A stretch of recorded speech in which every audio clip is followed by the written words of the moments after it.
President Duterte met former President Fidel Ramos in Malacanang to discuss peace process and climate change issues. The president has agreed to sign the Paris Agreement on climate change so the Senate can ratify the pact. The president previously said he will not honor the agreement, saying it gives developing countries like the Philippines the short end of the stick. We talked about the treaties of climate change. Here at these points, I gave him mine, and we have agreed that I'll sign it. Problema hanggang ngayon wala. So where is it? It's not on my table. Now, last July, Duterte named Ramos as the country's special envoy to China. But Ramos gave up the post in October after publicly criticizing Duterte's statements on various issues, including his anti-U.S. tirades and his stand on addressing climate change. And joining us for a hot copy this morning, we have Aurelio Gigi Montenola, Chairman of the Board of Trustees of the Worldwide Fund Philippines, and Vince Perez, Chairman of the group's National Advisory Council. Welcome to Headstart, Vince. Good to be back here again. Gigi, thank you for coming to the show. How important is it for the Philippines and our environment that President Duterte signs the Paris climate change deal? Super important. As you know, 55% of the world have agreed to the Climate Change Pact. For the Philippines, we are the country that gets hit the most by typhoons, etc., etc. We are extremely vulnerable, and it's good to be part of a global pact. But then, you have President Duterte, of course, saying although he is going to sign it, but why do we have to commit to a 70% reduction on coal when we are not even one of the largest emitters? Yeah. Well, we may not be the largest emitters, but as you said, as Gigi said, we're the one most affected by it. I want to highlight that you probably have noticed that in Metro Manila, it rains, but when you go outside, it doesn't rain. Yeah. And that's a phenomenon in Beijing and Kuala Lumpur and other metropolitan places. Why? Because it's hotter over the city, so it rains. And therefore, this is just an example of how we actually can feel that if we have coal plants around the country, you're actually going to create a little bit more carbon emissions, which leads to micro warming, so to speak. But from a former energy secretary point of view, I think we also need to be diversified as far as our energy requirements, So we are the leading producer of geothermal in Asia. We're the second largest in the world. So why not tap that? Yeah. And it's just as competitive to coal, which we have to import. So from an energy security point of view, we import a lot of our coal from Indonesia. And right now, a lot of our coal barges are getting hijacked. It's subject to sinking or grounding. And why bet on imported fuel when we actually could source it here locally in terms of indigenous resources? But how do you solve the situation where, you can correct the numbers. Coal is now, I think, it's 3 pesos per kilowatt hour. Yes. And I think renewables is hitting 8 to 9 pesos per kilowatt hour. How do you do that balance that it's just way too expensive today? Okay. So go ahead. That's part of the climate change initiatives. The developed countries are thinking of $100 billion fund to help the more vulnerable countries. So maybe some of that money or the technology can be passed over. From a Philippine point of view, we have always believed in a balanced energy mix.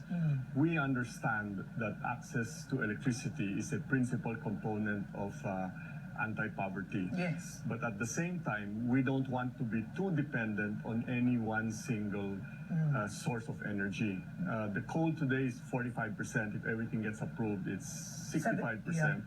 Do we want to be in a situation where we have to import from a neighboring country that amount, etc.? And then the other point is that the 3 pesos may be the physical price to the consumer, but there are also environmental costs, which some people will say is anywhere from an extra 3 to 4 pesos. Now, I'm curious, does Worldwide Fund, and just for the audience, It used to be World Wildlife Fund. Correct. Yeah, it was World Wildlife Fund. Before. I remember this when I was a much younger reporter, and I think Lori Tan was Yes. was getting WWF Right. first. Why the change of name? I think WWF Okay. started first in protecting endangered species. Yes. It started in Africa, protecting the rhino and the elephant. Yes. And we first got involved with the Philippines protecting the Philippine eagle in Okay. 1969. The famous American flyer Charles Lindbergh was the one who brought WWF here Okay. in Mindanao. But we realized it's not just protecting endangered animals. It's really, at the end of the day, protecting ourselves. When you say we, you mean WWF International, global. Globally Oo. as an organization, but also locally here, Okay. we realize that it's not just protecting the tamarao or the whale sharks or the Iriwadi dolphins. At the end of the day, we're protecting our people because the poor, of which 27% of the population is poor, actually relies on nature as their social security. Yeah. The fisherman relies on the reef being protected in Tubadaha, or the farmer relies on the forest being preserved for its water. At the end of the day, while we may protect the tamarao of Mindoro or the dolphins of Negros or the whale sharks of Sorsogon, at the end we're creating livelihood and food security for our Filipinos. So is it right to say then, Gigi, that WWF today, since it is worldwide fund, takes a stand even on issues like energy? Yes. It does. I Okay. think It's clearly evolved. Yeah. yes, we like to relate now. We say that our theme today is transforming lives in communities. So there's always two parts. If it's the whale shark, it's plus ecotourism. If it is the tamarao, it is plus the indigenous people. If it's the Isabela farmer, it's also about access to water. So effectively, we are transforming lives. There's three big themes. The first is it's food, water, energy. On the food side, we relate with fisheries. We've gotten to the point where we're already worked with government to protect 1 million hectares of what we call marine protected areas. On the water, it's help with the Ipo Dam because that gives us access to water to the 14 million Filipinos, and the role there is really reforestation. Yes. The energy I've spoken about, which is really a balanced energy mix. If we can, it would be nice to be at 50% fossil and 50% renewable by 2025. Wow. Actually, that's not even drastic. So you're saying 50% would be a good mix. Yes, and there are also the in-betweens, because I think yesterday there were two big inaugurations in Batangas of natural gas. Yes. And that's a little bit in between, but definitely natural gas is cleaner than fossil. All right. Now, most Western countries with the cheapest energy are honestly, they have nuclear power plants. I mean, I think 2 Mondays ago, I had on the show Energy for Humanity, and he's Swiss, Urs Bolt. Yes. And they advocate nuclear energy. So he was saying countries like China already have 36 nuclear plants in the works. In the European Union, France has the cheapest energy and they use nuclear. Are you both open to nuclear? Is WWF open to nuclear? They say it's cleaner than fossil fuel. Speaking for myself, Yes. obviously I think nuclear should be the last option. I think before going there, we should have natural gas, which is a lighter fuel. It's very flexible and it's cheap right now, natural gas. And of course, renewables, before I go nuclear. Okay. I'm sure some of us, I visited the old nuclear plant in Bataan. It's really just a shell of itself. And what people forget is the cost of waste management at the end of the day, plus security. Why is China able to have nuclear plants? Korea, Taiwan, Vietnam. I have to tell you that they were built because they were in an authoritarian regime. We, the Philippines, is a society that's so open, democratic, where people are. I think it's going to be extremely difficult to Yeah. open a nuclear plant, let alone ask the barangay, the bayan, or the panlalawigan to approve it, because you're going to be concerned about health. What of a fallout? at the same time we're thinking of moving to nuclear, Vietnam just decided to shelf its nuclear plant project policy. Why? It became too expensive To build. to build. They say it's expensive to build, but it becomes cheap when it's running. It's cheap because nobody pays attention to the cost of waste management, the nuclear waste fuel, as well as the safety issue. The fallout is an issue. We saw it in March 2011 in Japan. But then they do say that that particular nuclear plant didn't have, I think, a water containment. Yes. If you talk about all the other nuclear plants in Japan, they said that it was working perfectly. I mean, Yes, I listened to that interview, Yeah. and the Swiss person gave compelling economic arguments, and also said that the safety issues, every time they make a mistake, they build a new wall. Okay, and the problem in the Philippines are two, as Vince has mentioned. It still boils down to a safety issue. So maybe to study it is good, because we will learn what else we need to do to make the place more safe. And then to get it done will take a long period of time. And then, of course, the third part is to maintain it. You will have to have Swiss-type guards to Yeah. have, to make sure that everything is followed to the letter. Okay. Because there could be consequences. okay. No, because, well, he did say that it's in the news, it would take $3 billion to rehabilitate DNPP, Yes, and that's absolutely. second generation Yes. technology, and there's now fourth generation Yes. technology with nuclear plants. But how do you feel then that after that interview, he actually was able to meet with government officials, I think even Energy Secretary Cusi, because he made compelling arguments on the show, and it was the first time somebody in the Philippines had made a strong argument on nuclear. And within the week, President Duterte said he is now open to nuclear, coming from someone who had said, probably not on my term. To build a nuclear plant requires a lot of infrastructure, not just the physical infrastructure. But before Korea built a nuclear plant, or Taiwan or China, they had to create a universe of nuclear scientists. We had one. Remember, there was this old egg PNRI. near UP Yes, Diliman. my aunt used to work there. Correct. Yeah, yeah. But we've lost that. We've lost the in-country expertise. It was meant to be a non-power use. It was more for medical Yes. research. But you need that. And right now, if you're going to hire a nuclear expertise, you probably can only get them either in Russia or Korea Yeah. to find nuclear engineers. And talk to the generation today in those studying in college. I could count with one hand anyone who wants to study nuclear, but there's so many other young college Filipino students who want to study environment, renewable energy, or clean type of fuel. So I think it doesn't just happen overnight, and you're not just talking about the monetary cost of it. Yeah. Yes, speaking about the youth, the single most important topic is environment For the youth. for the youth. When you Yes. say youth, you mean millennials or me youth? I'm not a millennial. Including yourself. Yes. Ano to? Millennials. The Yeah. survey is 23 and below. Oh, But millennials. from our point of view, it's anyone who is young, thinks young, etc. No? And for example, in WWF Philippines, we just started a National Youth Council this year. Good. Because we believe that the environment is actually for them.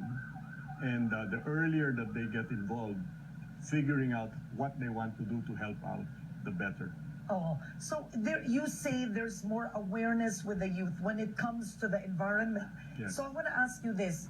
For example, I mean, our Waste Disposal Act, that was authored by Senator Lauren Legarda, even the Clean Air Act.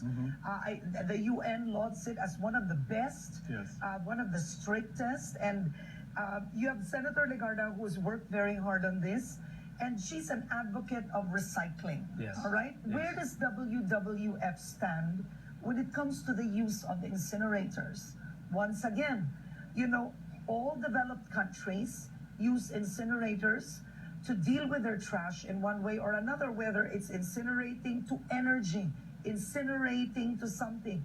We completely do not use that. Yeah. We have landfills, so we have trash all over the either streets. I mean, very few barangays are ideal when it comes to recycling their trash. Yeah. Where does WWF stand? I don't think we have an official stand on that. The way we work is that we set up core priorities and we go where we are welcome.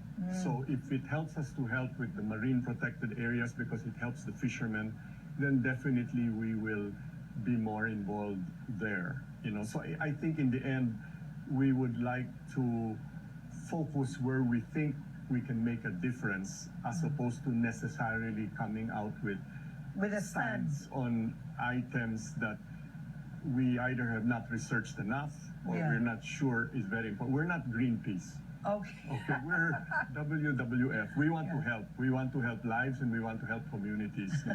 We're not necessarily an organization that likes to take political stands on certain controversial issues. But I think the technology for incineration is evolved since the law was passed. And I think the challenge was the law was very specific to the technology when it should not have been. It should have set the policy. But the law, well intended, was so specific as to Yeah. what was allowed or not. And Yeah. that discouraged certain incineration technology. But I think over time, technology in Europe has evolved so far advanced. They that all the incinerate. yes, in Scandinavia.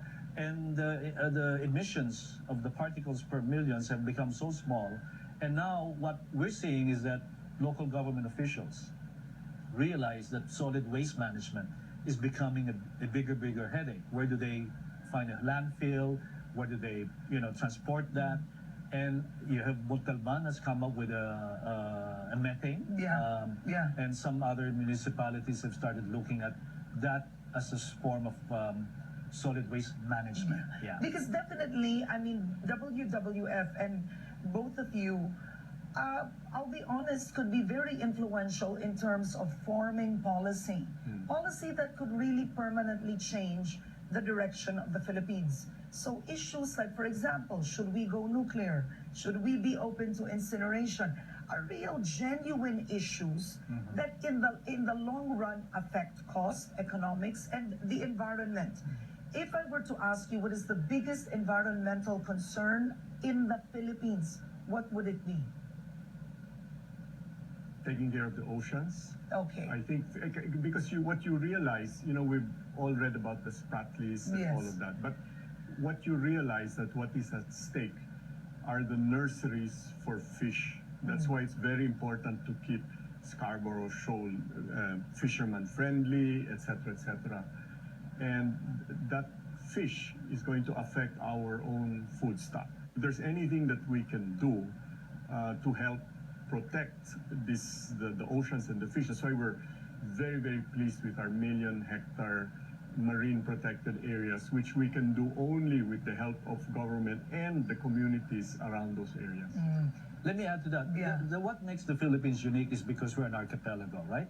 And we're in the middle of the Coral Triangle, one of the most diverse and beautifully colorful coral reefs in the world is right here. So we decided, WWF felt this is the unique selling feature of the Philippines.